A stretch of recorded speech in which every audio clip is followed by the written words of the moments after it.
Hello everyone, welcome back to my channel. ये story actual में मेरे दूसरे यानी कि मेन चैनल की है, जहाँ पर बीएल कंटेंट ज़्यादा है। जैसा कि मैंने आपको पहले भी बताया था कि मेरा वो चैनल डिमोनेटाइज हो गया है, इसलिए मैं वहाँ की स्टोरी यहाँ पर कंटिन्यू कर रही हूँ। अगर आपको भी ये स्टोरी अच्छी लगे तो प्लेलिस्ट में आपको इसके सारे पार्ट्स मिल जाएंगे। और सबसे इम्पोर्टेंट बात, don't forget to like, share, subscribe, comment. Thanks for watching, enjoy. Rajkumar मासूमियत से कहता है, क्यों, तुम में क्या कमी है? वो क्यों इस शादी को भुगतेगी?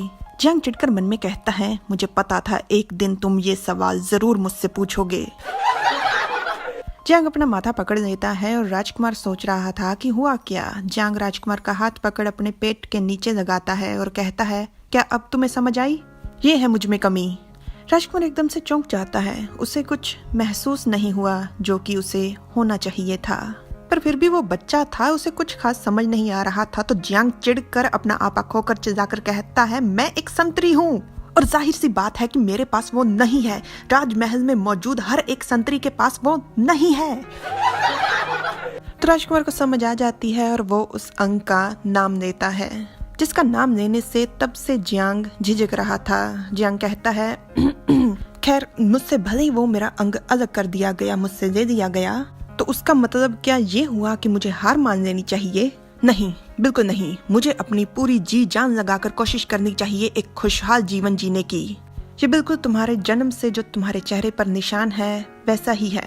हाँ, ये सच है कि दूसरे इसे हमेशा हमारी कमी की तरह देखते हैं और सिर्फ इसी वजह से वो हमें परेशान करते हैं, हमारा मजाक उड़ाते हैं, हमारा अपमान करते हैं। पर ये डरावनी बात नहीं है। डरावनी बात तो ये है कि अपनी किसी कमी के कारण किसी से प्यार पाने की उम्मीद और किसी को प्यार करने की क्षमता खो देना। जाहिर सी बात है, अगर किसी ने तुम्हारे साथ कुछ बुरा किया है तो तुम्हें बदला लेना चाहिए, पर भाग्य हमेशा नाइंसाफी करता है। मैं चाहता हूँ कि तुम बहुत ही दयालु, बहुत ही ताकतवर, बहादुर व्यक्ति बनो।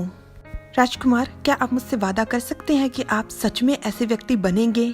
राजकुमार थोड़ी देर सोचता है और फिर वो उससे वादा कर देता है और जियांग ये बात सुनकर बहुत ज्यादा खुश हो जाता है। उसके मुस्कुराते हुए चेहरे को देखकर राजकुमार मन में कहता है, मुझे माफ कर दो जियांग पेंग, मैं तुमसे झूठ बोल रहा हूँ। शायद जब तुम्हें सच पता चलेगा तुम बहुत ज्यादा गुस्सा होगे, पर मैं तुम्हारे जितना महान नहीं हूँ। भला मैं कैसे भूल जाऊँ वो दर्द, वो उत्पीड़न, वो टॉर्चर, वो खून, वो निशान जो तुमने और मैंने बिना किसी दोष के सहन किए हैं। हालांकि मैं तुम्हारा दिया हुआ एक सबक हमेशा याद रखूंगा।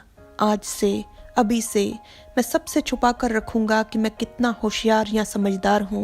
अपने भाइयों के बीच मैं मूर्ख रहूंगा। इस मुखौटे को पहनकर मैं वो आज्ञाकारी बच्चा बन जाऊंगा जो अपने पिता के दिल को आसानी से इस्तेमाल कर सकता है।